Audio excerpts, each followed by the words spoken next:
Terra Firma, tinala ang kanilang kaisa-isang panalo dito sa PBA 49 Season Commissioner's Cup at nangyari nga yan kahapon, January 22, 2025 nang tinalo nila ang TNT sa Inares Center. Magandang araw po, ako po si Ruben Terrado at i-recap natin yung games noong araw ng Miyerkules, January 22, at yung Terra Firma Jeep ay tinapos ang kanilang Commissioner's Cup na may panalo, dahil tinalo nila yung TNT sa score na 117-108.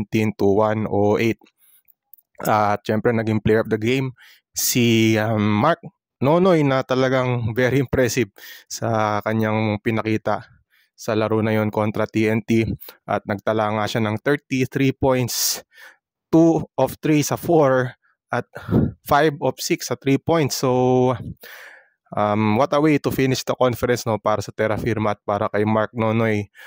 Talagang yung pinakita ng shooting ng Terra Firma, grabe rin, 14 of 29 from 3s, and 2 of 6 from 4. Yun ang dalawa kay Mark Nonoy. Yung isa nga doon, isang buzzer beating 4-pointer para tapusin yung third quarter, lamang na yung Terra Firma noon by 25. Biglang nag 4 points pa itong si Mark Nonoy at tinapos ngayong third quarter sa score na 99-70, at lumamang pang Terra Firma ng 31 points nung fourth quarter. So grabe talaga itong pinakita nung Terra Firma, tinapos nila yung conference nila at least on a winning note, 1-11.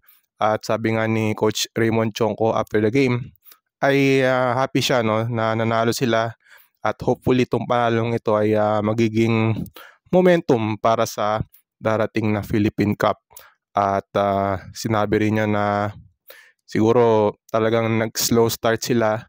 Aminado si Coach Raymond Chongco dahil dun sa trade na naganap days before the Commissioner's Cup, yung trade na between Terra Firma and San Miguel, kung matatandaan ninyo, ay pinamigay ng Terra Firma si Wami Chongson at si Dre Cahilig in exchange for Terence Romeo and Vic Manuel days before the start of the conference. At sabi ni Coach Raymond Chongco, naka-apekto yun sa chemistry ng team. Hindi agad nagkaroon ng cohesion yung kanyang koponan, at late na nga niya nakita yung cohesiveness ng team, at nakita niya nga yun doon sa last game against TNT na nagkaroon ng magandang ball movement and consistency from first to fourth quarter. At dahil nga dyan ay nagwagi ang Terra Firma sa pagtatapos na kanilang kampanya sa Commissioner's Cup. Now for TNT, medyo masaklap yung kanilang pagkatalo dahil from first place ay bumagsak sila to number 5, with a 6-3 win-loss record. Baksak sila sa number 5 after being at number 1. So para sa TNT, kailangan nilang mapanalunan yung kanilang last few games para at least may balik nila yung pag-asa na makuha yung one of the twice to beat incentives sa quarterfinals. Ang nagahari ngayon sa team standings, Converge at Northport with an 8-3 win-loss record. So kayo, anong tingin nyo doon sa talo ng TNT? Ano bang nangyari doon? Si Ronde Hollis Jefferson may 41 points at 10 rebounds sa talong yon. And para naman sa Terra Firma, yun nga, sabi nga ni Coach Raymond Chongco, isang magandang sign ito para sa Terra Firma sa next conference. Kayo ba? Anong tingin nyo sa Terra Firma? Agree ba kayo sa sinabi ni Coach Raymond Chongco o ni Coach Raymond Chongco na chemistry talaga yung naging problema, well, para sa atin pwedeng tama nga rin siya dahil syempre days before the conference ay mahirap nga rin yun na magte-trade ng player, especially yung marquee players mo like Wami Chongson and itong si Dre Cahilig na ipamimigay sa San Miguel. And Wami Chongson nga ay galing pa sa injury and healthy na siya, coming to the conference, tapos na-trade siya sa San Miguel. So well, aside from cohesion, syempre malaking bagay rin na maging intact sana yung Terra Firma para maging tuloy-tuloy yung kanilang momentum sa susunod pang mga conferences. Okay, second game. Barangay Ginebra versus Rain or Shine. Well, expected natin na magiging digitan tong laban na to, but unfortunately for Rain or Shine ay natambakan sila at nagwagi nga itong Gene King sa score na 120-92. From the start, no, never lumamang ang Rain or Shine. 17-3 start para sa Barangay Ginebra at hindi na nga sila tuloy-tuloy na. Hindi na nila naibigay yung kalamangan sa Rain or Shine at tinambakan nila by as many as 32 points at yun nga nagwagi sila 120-92. Si Justin Brownlee may 29 points plus 13 rebounds. Itong si Brownlee. And then si Scottie Thompson, offensively, ito na siguro yung best game niya of the conference, no? 22 points. And of course, the usual numbers sa rebounds and assists, 6 rebounds and 8 assists, no? So Troy Rosario 14 points, 8 rebounds including 7 offensive rebounds. So amazing performance para kay Troy Rosario, and ayon kay Coach Tim ko na yun na ata yung kanilang best game of the conference, no?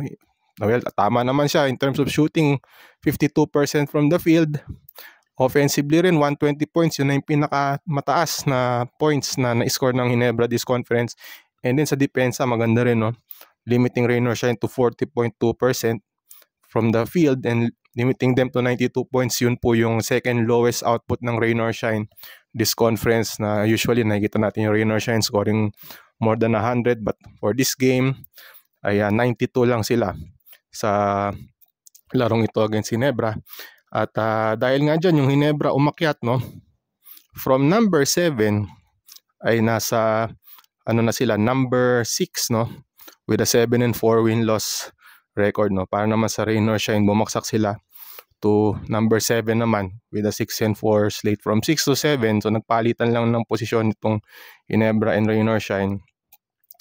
At yun na nga, no? At dikdikan na magiging labanan para sa top 8, no? With with Ginebra at 6, then Rain or Shine at 7, and then yung 8, 3-way tie between San Miguel, Magnolia, and NLEX. Pare-pareho silang may 4-6 win-loss record. So yun nga, magiging exciting yung pagtatapos ng ating Commissioner's Cup. And well, may break ang PBA ngayon Thursday, and magre-resume ang laro sa Friday, January 24, and it's going to be held at the Inares Center. Puntahan natin yung schedule of games. On January 24, Phoenix against TNT sa oras na 5 p.m. and then 7:30 p.m. San Miguel against Converge. Very interesting sidelight. Justin Baltasar will be facing Junmar Fajardo. So it's the 2-time MPBL MVP against the 8-time PBA MVP. So for sure, abangan niya ng mga tao pa.